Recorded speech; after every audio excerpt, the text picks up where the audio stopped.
St. Joseph as a simple man. He made a simple presentation. This is our power. This is my point.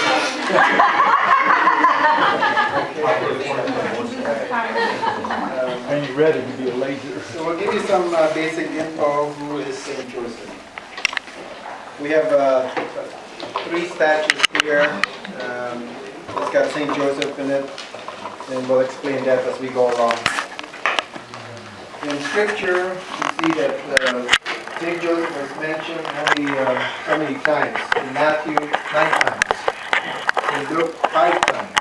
In John, twice. Mark, 0. But in Mark 6 verse 3, Jesus is referred to as the carpenter, just to show the relationship with Joseph.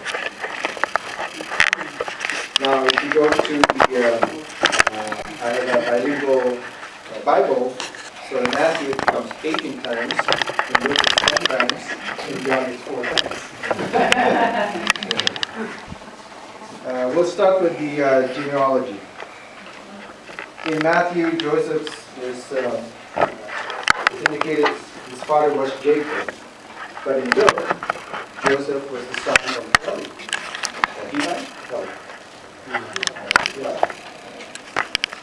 But Matthew and Luke mark his descendant from the royal lineage of David, the greatest king of Israel. So he is from the line of David. And it also appears in Matthew 1 verse 20 that the angel who first told Joseph about Jesus, who greets him as the son of David, which is the royal title used for Jesus. The canonical gospel accounts no information about Joseph's birth and death. Birth likely during the 1st century BC. His presence was only at events during Jesus' childhood, but not during his public ministry and prior to the Passion. When hanging on the cross, Jesus made provision for the care of his mother after his imminent death. This assumes that Mary was already a widow, and Joseph died between Jesus' childhood and public ministry prior to the Passion. Traditional belief that death of natural causes, and he was with Jesus and Mary. The profile. Okay, descendants of the house of David. He's a layman. He's builder by trade. Traditionally, a carpenter may have been a stone worker. He's the earthly spouse of our Blessed Mother. Author, adopted father of Jesus. A visionary, visited by angels. Noted for his willingness to immediately get up and follow God's command. Now we're all familiar with the story, how Joseph came about. The first event is the betrothal to Mary. Now in Jewish laws, we know Joseph and Mary were not yet living together. Okay? They had not yet conducted the concluding wedding rites, the home taking, which is a legal ceremony permitting the Jewish couples to begin conjugal relations. But Joseph was a compassionate, caring man. So we know that when he discovered Mary was pregnant after they had been betrothed and knew that the child was not his, unaware that she was carrying the child of the Son of God, he planned to divorce Mary quietly, according to the law. But he was also concerned of her suffering, for her suffering and safety without exposing her to shame, okay, or cruelty, because women could be stoned to death. Now, related to this event, Joseph's dream was told by an angel. Over here. This is the betrothal. That's the picture I could find about the dream that the angel came to Joseph. Not only to take his wife Mary, but also to conduct the concluding legal wedding rites. Okay. And not to be afraid that she is pregnant and holy, and to name the child Jesus, and assume the legal paternity. So Joseph carries his first command promptly, and the second, of course, in due time. We know Joseph was a man of faith. He was obedient to whatever God asked of him without knowing the outcome, without question or concern for any kind of profit. The second event, Joseph journeys from Nazareth to Bethlehem as required by Caesar Augustus to enroll. He was accompanying Mary, who was heavily pregnant by then and ready to give birth to Jesus. Joseph and family, visited by shepherds and guided by angels at the Magi. 8 days later, Jesus was circumcised. Joseph names Jesus as the angel said and assumes legal paternity. Shortly later, after completion of postnatal cleansing prescribed by the law of Moses, Joseph and Mary goes to the temple in Jerusalem and offers the required sacrifice. And Joseph is not a rich man, so he offers 2 turtle doves as a pair or pair of pigeons, allowed only for those who could not afford a lamb. They receive blessings from aged just man Simeon. Listened to his words, and prophetess Anna. Both were awaiting eagerly for the nation's salvation and perceives the significance of the child before them. Okay. And we remember the third event, which is less than a couple of years, Joseph had another dream, okay, by an angel, that King Herod was planning to kill Jesus, and so orders the boy to be saved, to go to Egypt with the mother. But learning his family was in danger, he left immediately everything he owned, his family, his friends, and fled to a strange country, and waited in Egypt without question. But after Herod dies, Joseph is told by an angel again to return with Jesus and the mother to the land of Israel. But Herod was succeeded in Judea by Archelaus, and so Joseph was guided in another dream to the district of Galilee and settles in Nazareth. And we know from this that Joseph loved Jesus and was always concerned for the safety which was entrusted to him. The last event is Joseph's presence during the family's Passover visit to the Temple of Jerusalem. Jesus was then 12 years of age. Joseph and Mary searched with great anxiety for 3 days for Jesus when he stayed at the temple. Joseph respected God. He took the family to Jerusalem every year for Passover, which was not easy for a working man at that time. After these events, the canonical gospel accounts were silent about the life of Jesus with Joseph and Mary for the next couple of decades until Jesus begins his public ministry. But from here on, there is no mention of Joseph, only Mary.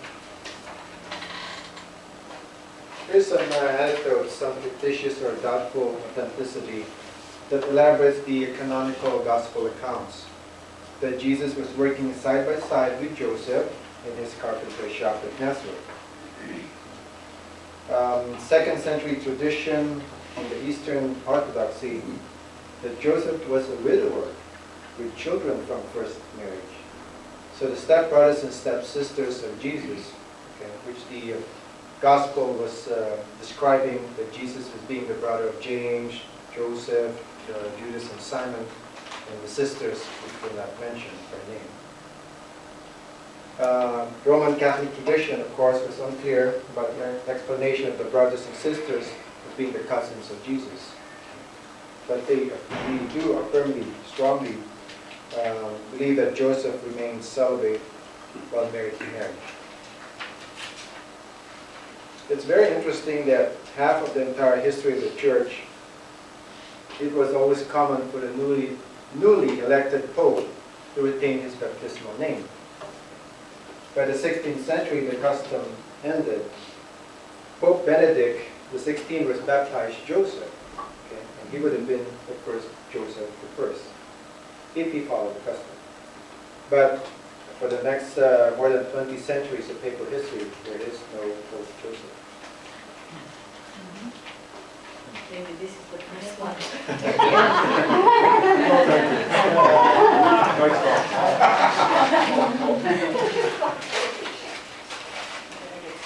Venerated in all Christianity, Pope John XXIII added his name to the Mass canon.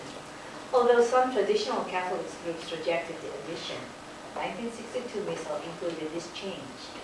Feast days: March 19, Joseph, the husband of Mary; May 1st, Joseph the worker, introduced by Pope Pius XII in 1955 to counteract May Day, the Union Workers and Socialist holiday. In other churches, March 19th, Feast of St. Joseph, Guardian of Jesus. Official calendar, Evangelical Lutheran Church in America, the Lutheran Church, Missouri Synod, the Wisconsin Synod, and Evangelical Lutheran Synod. Some Protestant traditions also celebrate this festival commemorating Joseph's life and witness. Eastern Orthodox Church, this day is celebrated first Sunday after Holy Nativity of Christ. So St. Joseph was declared patron of the Universal Church by Pope Pius IX in 1870. He's also the patron of families, fathers, carpenters, craftsmen, engineers, expectant mothers, unborn children, travelers, immigrants, social justice, the dying and happy dead, all types of workers. He's the unofficial patron against doubt and hesitation, also fighting communism, and of course, patron of house sellers and buyers. How can I miss that? Can I ask why? I don't, why, of house sellers and buyers? Because he's a carpenter. Oh, And you got buried upside down, is that what? Yeah. Well, that's the folklore, okay? You face it towards your house, not the one across the street. There are certain ways of doing it. Actually, this is a box where they sell it now. I discovered this only a couple of years ago. And I've been in real estate for almost 20 years. I didn't know they had, this thing. But purpose was to enlist the saints' assistance in finding a buyer. Okay?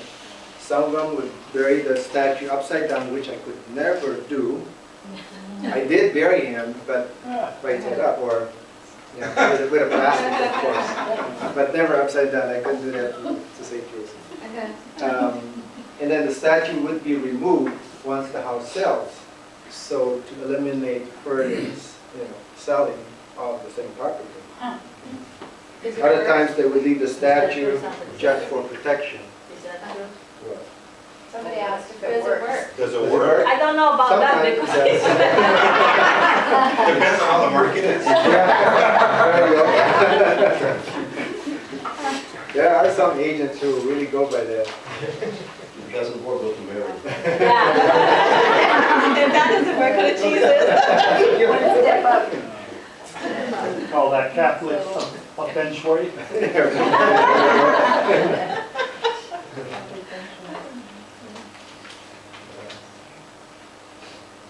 It's your cue. Thank you. All right. Catholics, other Christians consider Saint Joseph as patron and model of workers, along with teaching stories stressing his patience, persistence, hard work. Roman Catholics believe Saint Joseph prays especially for families, fathers, expectant mothers. We had that earlier. So he's also the patron saint of the Americas, Noor. Some of the countries covered: China, Canada, Korea, Mexico, Austria, Belgium, Bohemia, Croatia, Peru, Vietnam, Philippines, Italy, Germany, etc. You have Peru here twice. I think it's getting lost. It's a typo.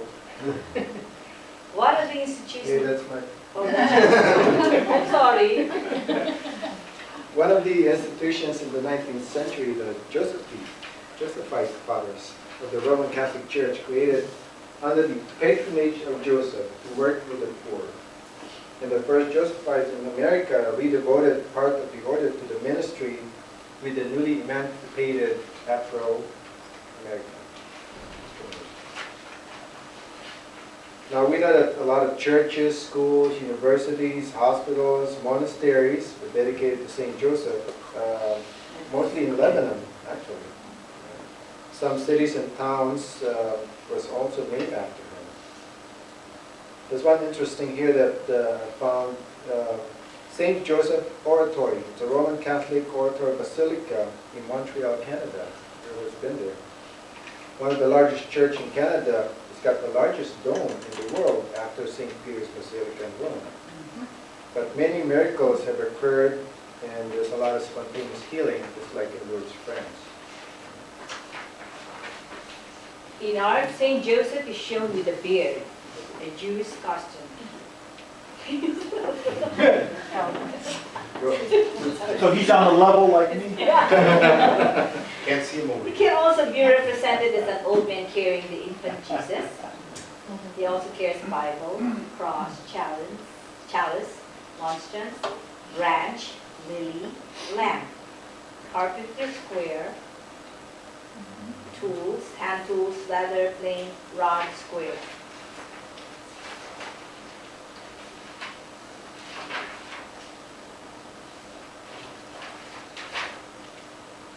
Yours. It says fall here. I omitted it. No, I want to make that part. No, this is interesting. Okay, there was an account that the reason why St. Joseph statues depict his staff topped with flowers, that Mary's spouse was chosen by collecting walking sticks of widowers in Israel. Okay. And Joseph, alone bursting into flower, identified him as the divinely chosen. Now, several nativity icons, Joseph shows being tempted by the devil, like an old man with furled wings, to break up the betrothal, and how he resisted the temptation. Now, one of the role of Joseph in the Gospel, he is a focal figure in the representation of the Holy Family. He's portrayed as a youthful man going about his work as a carpenter, actively participating in the daily life of Mary and Jesus, as an equal, open, affectionate member. But in the 16th century, Joseph is depicted as a man advanced in years, with gray hair, often balding, occasionally frail with athletic fingers, comparatively marginal figure alongside Mary and Jesus, if not entirely in the background, so it's kind of fading out of the picture.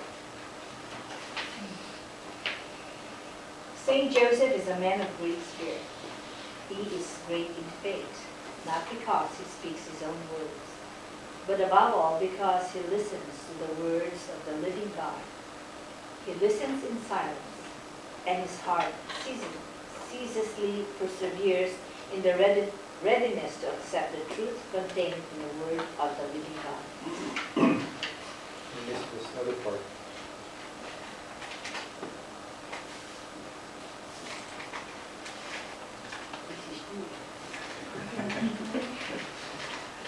What emanates from the figure of Saint Joseph is faith. You know that. Joseph of Nazareth is a just man because he totally lives by faith. He is holy because his faith is truly heroic. And this is by Pope John Paul II. Sacred Scripture says little of him. It does not record even one word spoken by Joseph. Yet even without words, he shows the depth of his faith, his greatness. By Saint Bernardine of Siena, she wrote that he was chosen by the Eternal Father as a trustworthy guardian and protector of his greatest treasures, namely his divine Son and Mary. He carried out this vocation with complete fidelity until at last God called him, saying, "Good and faithful servant, enter into the joy of your Lord." Scripture left us with the most important knowledge about Joseph, a righteous man. And a just man, the Bible means that he was one who was completely open to all that God wanted to do for him. And he became holy by opening himself totally to God. That's Saint Joseph.